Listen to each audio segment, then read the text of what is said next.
man opens the wrong door and finds something shocking.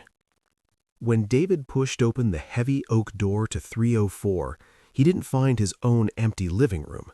He found a hospital bed, a portable oxygen tank humming in the corner, and a woman he hadn't spoken to in 12 years holding a faded ultrasound photo. The building's hallway numbers had been stenciled crookedly after a cheap renovation. David had just finished a 14-hour shift at the regional distribution center. His boots were still caked in warehouse grit when he fumbled his key into the wrong lock and stepped inside. Sarah sat up, startled.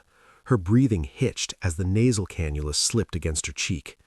On the night table sat a stack of past due notices, a cracked pill organizer, and a final warning from the county housing authority.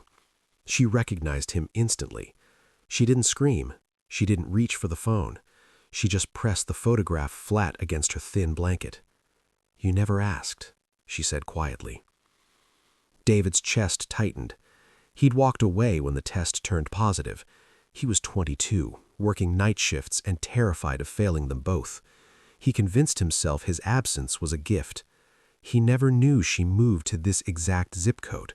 He never knew she developed early pulmonary scarring from years of cleaning commercial floors. He certainly didn't know she kept him off the official records so the state wouldn't garnish wages he barely made. His phone screen cracked in his pocket from years of heavy lifting. He didn't care. He pulled the housing warning from the pile and read the 30-day deadline. Then he sat on the linoleum, right beside the bed frame, and dialed. He called his supervisor and requested a direct deposit advance. He texted his sister, who handled insurance appeals, and asked her to bring her work laptop at 7. He called the landlord's office and authorized them to pull future rent from his account until the lease could be renewed in both their names. He didn't offer empty apologies. He started checking boxes on the paperwork with a cheap ballpoint pen. Sarah watched him, tears tracking through the exhaustion on her face. It wasn't the paperwork that finally broke her composure. It was the quiet certainty that he wasn't leaving again. The door he opened by mistake became the only threshold he refused to cross back out of. What would you do if the life you walked away from finally asked you to stay?